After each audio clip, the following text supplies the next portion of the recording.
Hey everyone, Zephyr here with another Experience MMO, and this time for Final Fantasy XIV, A Realm Reborn. They relaunched this game about a week ago, finally, and it's been a blast, which is why it's been a week since I've actually been able to put this video together. I've been too busy playing it. I'm going to skip past character creation this time, because it's fairly traditional. It's somewhat restricted, but it lets you modify your character kind of as you wish, you know, the colors, but there aren't sliders, and you can't make anything deformed or hideous. Terra comes to mind with that kind of bad stuff. I still get nightmares about that character creator. So, I'm going to jump in and show you some of the combat, while first taking a chocobo porter. They're essentially like the flight paths or, you know, automated path routes in this game. Dry bone's what I need. And over the course of that, while you're watching the scenery go by, I will talk to you about some of the basic points. One of the first things you really have to understand about this game is you are not restricted to your class. Whatever class you choose to start as in the character creator, you're only limited to that class until you hit level 10 with it and complete its level 10 storyline mission. But you can play any and all of these classes. This is all the classes. I've opened them all up and tried them all out, except for Culinarian and Fisher. Haven't done much there. But I'll get to it. There's simply too much to do. My highest is Gladiator. It's what I'm running through the storyline missions with, because there are storyline missions, which are the ones with this symbol, and regular missions, which just kind of have a basic little exclamation point. And then you've got the leave quests, which I'm sitting on those because I don't have the materials to make them. I took some tradecraft lead quests. The leave quests are repeatable quests that you can take, well, repeatedly for the most part, but they often tend to be different, and you can only take up to your allowance, and only 16 at a time, and you can only hold 30 total quests at a time. It's pretty simple though. I've never really bothered with it too much because it's not necessary. Running past the fate. Now, part of the point behind, and the fate's completed, part of the point behind leveling multiple jobs is that you can take abilities from the other classes once you've leveled that other class up high enough to get it. Not all abilities transfer, but some of them do, and as you can tell, I like the Conjurer abilities. Heal, Protect, Raise, and I took Bloodbath from Marauder because it gives me life back, which is healthy. I very much want one of the abilities, powers, whatever, from Lancer, but I have not gotten it up that high yet, which is very sad, and I've barely touched Archer. You can also technically take the traits from the Disciples of the Land, the Gatherers. Yes, there are Gathering classes and Crafting classes. They're all full classes. So I guess the bonus to that would be that you could see the stuff that you can gather from while you're out killing stuff. If you don't have anything better to put in your slot, why not? But that is the basics. I mean, again, you can play everything in the game on one character. You don't need alts at all. You can play alts. You can totally make them, depending on how you want to pay for the game. It is a pay-to-play game. It is not free-to-play. And I very much like that because I'm sick of free-to-play methods, cash shops, and just all the other crap they put in. You also get your own personal chocobo, eventually. You have to join a grand company by completing the level 20 storyline mission in order to get it. Thunk. But you can do it. Just take some time. I came all the way out here because there are specialized leaves out here from these guys that raise your standing and give you, well, they give you credits, I guess, with the company that you're with, because I'm with the Immortal Flames, and you get flame seals. By doing the flame seal ones, you get bonus ones. Let's see what we got here. I'll just take them both. Leave quests are different because they don't start until you start them. So obviously you don't want to start them until you get to where you're going, which I have to go there, and I have to go there. Let's get up there. You notice that the mount is not as fast as in a lot of games. It's actually about as fast as sprinting, but sprinting you can't keep up eternally, so you have to rest and regain your TP. Technical points, or whatever they are, I'm not sure. it works really well on caster classes because they don't use TP at all. I mean, you can make them, you can give them some of the melee, the Disciple of War, as they're called, class stuff, but it usually kind of gimps them out a little bit. All right, this is Watch Me If You Can. Something you do often have to actually read the quest to see what they're going to do. But initiate.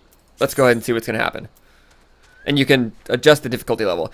The level is essentially, like this is a level 20 leave. I'm level 24, thus it added 4 levels. It's basically a 1-to-1. Or supposed to be, at least. Alright. And now we show you some of the combat. It is very traditional tab targeting combat with Buffrat. He won't come to me. So it's not action combat, there's no dodging, everything is decided by dice rolls, by hits. But again, it's Final Fantasy. It's a very traditional style of game. And while I do like action combat, things like Guild Wars and Dragon's Nest, it's not bad to have different stuff out there. Oops, I just hit sprint. The downside to sprint is obviously that, well, now all my TP is gone. So I'm a little bit low. I should still be fine. The enemies don't really challenge me that much. Now there is that aspect of combat. You still get the little red circles on the ground you have to move out of. Now because of, I don't even know whether it's intentional or it's the network connection or what, but you have to be very careful when you move out of the red circles. You basically move out as quickly as you possibly can. Because if you stand in there for too long, even if you move out before it disappears, you still may well get hit. It's just kind of something you have to learn. I am so running out of TP. Throw some of my buffs on. Oop. And see, I just got hit. I normally don't have the mouse cursor enabled for these videos, but I've been noticing that, especially in like these MMO previews and whatnot, it helps me to really, well, let you know what I'm working on. No, that's not what I'm after. That's what I want. You can see the symbol over his head. Shows that he's part of the Leave quest. Other players that are not in your party cannot actually attack them or affect them at all. They can heal you, which is a blessing, let me tell you. But they can't hurt your enemies. Obviously, I'm playing the Gladiator, which is one of the 2 tank classes, the Gladiator and the Marauder. And after having run some dungeons, I'm pretty well geared up. There are color-coded gear. There is color-coded gear in this game. Pink seems to be, there's basic white, and then it goes to pink, and then green. I have not seen anything over that yet. I obviously know it exists, I just haven't found it yet. And it is very much back to having multiple bars, which, that was one of the things that I loved most about Guild Wars, is having 5 attacks, 3 utility, an elite, a heal, 1 bar. It was epic. I loved it. It's very much taking me time to get used to having a full bar of attacks again. Let's get over there a little bit faster. I love that you can just kind of pull out your chocobo everywhere, anywhere and everywhere, except inside town. The main 3 cities, Ulda, Gridania, and Limsa, do not allow you to actually ride around in town. Which, to anybody that's played massive MMOs like World of Warcraft or whatever, you'll probably enjoy that very much, because you don't have people on mounts all over the place, blocking NPCs and whatnot. They still do their damage to block NPCs, but what can you do? Oh, my stuff is getting damaged. But that's how it goes. You can repair your stuff in this game if you have the crafting level, or the crafting class assigned to it. Like that was my pants. They take Weaver level 5, you can see down there. And a fragment of grade 2 dark matter, which you can buy from the store, so that's not a problem. Or, you can take them to an NPC, and have them repair it for you. I repair all my stuff. A friend of mine hasn't dabbled in the crafting stuff at all, so he pays to have all his stuff repaired. Oop. Get off the mount. You do not auto-dismount, like, at all. Nothing that you do will take you off of the chocobo, other than hitting the power again to turn it off. Except going into a city, it'll tell you that you can't progress and you have to get off. Next we'll move on to crafting. Back here in Ulda with the distracting Makode in the background. Crafting starts out extremely simple. In fact, let me jump onto the culinarian so that you can see. Oh, I don't even have the culinarian equipped. Wow. What's my lowest one? My other lowest is alchemist. Sure, oops. We'll go with that. Equip the alchemist. You start out basic synthesis. That's all you have. Do I have anything on me that I can... I don't, obviously, because my alchemist is my lowest, I don't really carry the stuff I need for it around very much. Doesn't matter. Jump back to carpenter, which is my highest, and show you how you can really craft some stuff up. Let's try and do something I haven't done before. Fishing rod? No, I need iron. See, that's what's stopping me from doing those other leaves, too, is the iron. Oh, I can make a longbow. If you use normal quality stuff, your quality, which I'll show you about in a minute, starts out at the basic. If you higher quality stuff, your quality starts out higher. I'll use that because it's only cotton yarn I've got. But yeah, we'll see how it goes from there. You sit down. You've got the durability, which is how much you can do to your item without breaking it. The progress, which is what you have to fill to finish it. And the quality, which just determines whether or not you get a high quality item or a normal quality item. Now, again, you start with basic, which improves your progress. After that, you get touch, which improves your quality. Then neither one does the other, just the progress and just the quality. Master's Mend restores durability.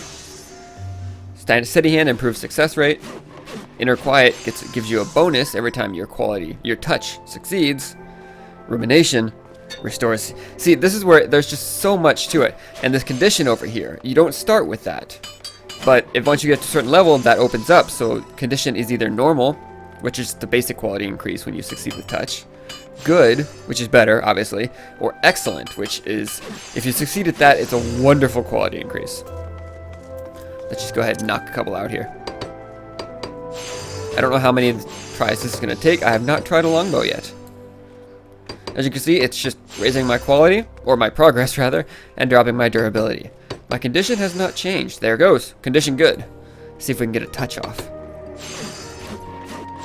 Restore that durability because it's going down fast. We're going to ignore the Inner Quiet and Rumination for this one because I won't have enough CP. The crafting points, you can see the little numbers at the bottom of each of the icons. They take up a lot of points, especially the Master's Mend. In order to get those 3 extra turns, you give up at least 3 turns. But you have to raise your durability back up. There's nothing you can do about it. I always try to finish it with a 20 durability, because I might fail. You can see that has a 90% success rate, that has 70% success rate. If they fail, you lose a bit of quality and succeed in nothing. You just get nothing out of it. Let's go with the lumber. That's a much simpler item to do. With this one, I can't do these in one shot. Stuff, as you level up, things get harder and harder, obviously. And you just kind of keep leveling up. Oop. But if you ever try to complete it on 10 durability, if you fail, obviously, you'll break it. If you go down to 0 durability without filling the progress bar, you break the item, and you lose the components that you put into it. So you always want to be careful with that. You can see you start out with like 1 through 5, 6, 10. There's a lot of crafting stuff, and there's for all 8 of the classes. Haven't done cooking much yet. Armor, there's carpentry, woodworking, whatever you want to call it. Blacksmithing, armor crafting, goldsmithing, cooking, alchemy, weaving, cloth craft. It's so weird how they use different names in different locations. And leatherworking. And that's it to crafting. I mean, it's something that you very much get used to. It seems really dull, probably, just watching it. And it just, if you're used to the crafting mechanics in other games, that you hit the button and you craft it if you got the materials. Bam, done. But I love how this game it really pulls you into it. It's more in depth. I mean, no, it's not deep or complicated, but there's something to it. So it actually feels like an activity rather than a hit the button and walk away while it completes. It's all up to you though, that's definitely personal preference. And then lastly, we've got the gathering classes. Right now I'm on Minor, and this is probably the thing that they've simplified the most between the first release of Final Fantasy XIV and A Realm Reborn here. You pick the item that you want, you have that percentage chance to actually get it. Once you open it up, you have that under that lower percentage chance to get the high quality version. Oh, see, missed it. And you generally have 4 shots at each location. But you can never run out of locations. I just fully soulbound an item. Soulbinding is another entirely separate mechanic in this game. When you fully soulbind something, you can convert it down into materia, which is essentially gems. Once you get the capability to do so, which is another storyline quest. Everything in this game that you can do is unlocked basically through the main storyline quest or through your main class storyline. But that's really only 1 or 2 things, not a whole lot there. And they do a very good job of explaining it all. They take you step by step through it all, give you little help windows for it, and, well, it's very well drawn out. So that you never have access to something that you don't know how to use, or haven't been told about at least. I mean, if you skip through all of the help windows and past all the text and everything in the game, then yeah, you're probably going to run across stuff you have no idea what the hell you're doing with. But, you know, that's kind of how it goes. You have to actually pay attention to a lot of the text in this game, or you will miss everything. What I just did, I used Arbor Call, which it identifies where the closest spawn point is. Dig point, whatever you want to call it. Gather point. Or, like I used the second one, it shows where the closest, highest level one that I can gather from is at. Are those these? Because I think the one I was after is farther away. So I don't think it's these. Oh yeah, level 20. That's what I was looking for. Now you see unknown. When you very first come across new locations and they have stuff you've never seen before, you get unknown. So I use this. 250 of my gathering points, which is basically everything. But it gives me a 50% boost. Otherwise, hitting a level 25 thing is almost damn impossible. Or a 25% chance to hit thing is almost impossible. Huh. The sound was behind there for a second. I actually need those for a turn into the Grand Company, which is yet again another separate issue. I just don't have time to go over everything in this game. The Grand Companies are very big, that you choose to join, are a very big part of the game and what you can do, or what you do to level up and get special gear and all sorts of stuff. Alright, so we went over the 3 different class types and the leave quests. Now I'm going to show you a fate, which you see on the map as the little blue circles with some sort of symbol inside them, depending on what they are. This one is a boss kill. I was going to say, and if somebody doesn't come to help me, there's no way I'm going to be able to take him. I switched over to my Conjurer, my casting class, and we're going to see how it goes from here. Because I already showed you melee, so show you some spells. Casters don't really have much of an auto attack, because their auto attack is also melee, which does nothing for you. And now, the problem with these big guys and fates is really all you do is sit here and beat the living daylights out of them. And this ad, I should get rid of him. Oh, and another ad. Sickness pulled a little bit much. See if I can heal him up. Conjurers are essentially the main healers in this game, at least until Scholars come into play. Arcanist is one of the other starting classes and it has healing ability, but like for dungeons, it cannot queue up as a healer. Only once it gets the Scholar job. Oh, and jobs are an entirely other issue. I'm just going to be standing here shooting this guy, so we will go over that a little bit. You have a Soul Crystal spot. Once you fulfill the requirements and complete the quest to open a job, you get the Soul Crystal for it, you equip that, and you become the job. You don't level jobs differently in this game. They are like a specialization of the main class that they fall under. So like, Conjurer turns into a White Mage. If I threw a White Mage Soul Crystal in there, I'd still be a level 14, well, White Mage now. But I'd still essentially be a Conjurer. Any leveling that I did as a White Mage transfers to my Conjurer, and vice versa. They're basically one and the same, they just play a little differently.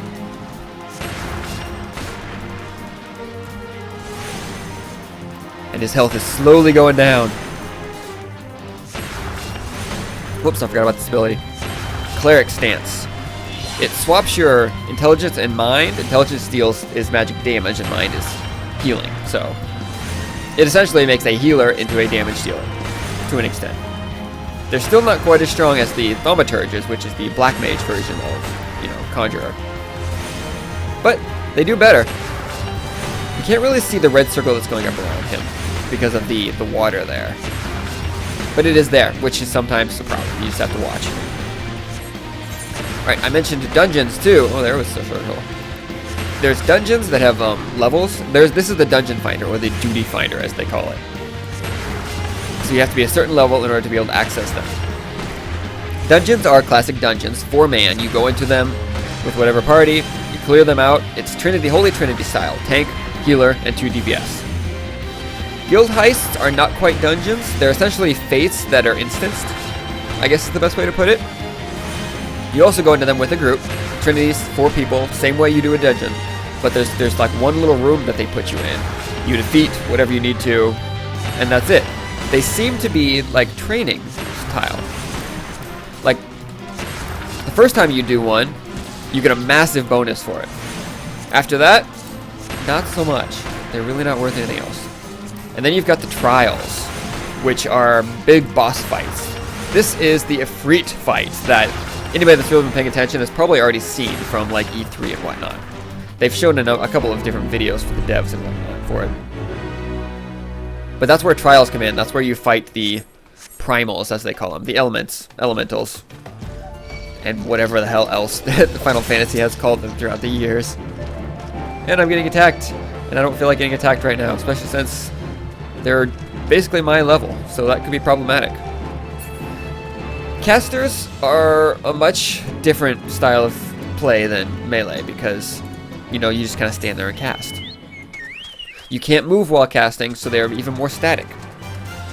It's all just a matter of what you want to play like. And obviously there are different types of mounts. That's the unicorn mount that's specialized to conjurers. Well, you can open it as a conjurer, but you can use it on anybody.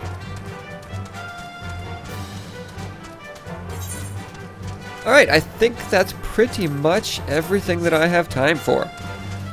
Yeah, you have your item. Oh, your items and your armory is different. You have an item bag that you can carry stuff in. And then you have your armory chest, which is where you keep all of your gear. Since you can play every class, and the different classes use different gear, you can imagine that would get really, really overburdening. So they separated them. Works pretty well. And the Aetheryte crystals.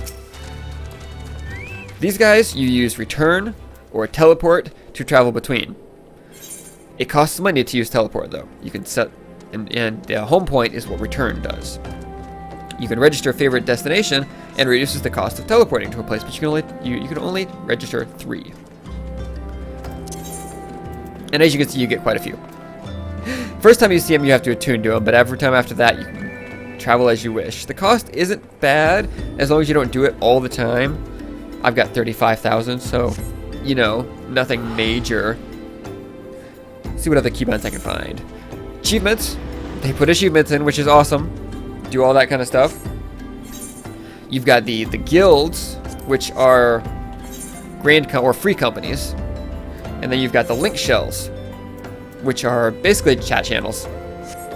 Once you're in a free company, having a link shell for the same company is not necessarily useful.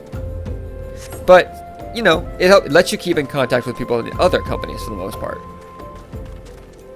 So your friends don't have to join the same company in order to be able to talk to you at all times.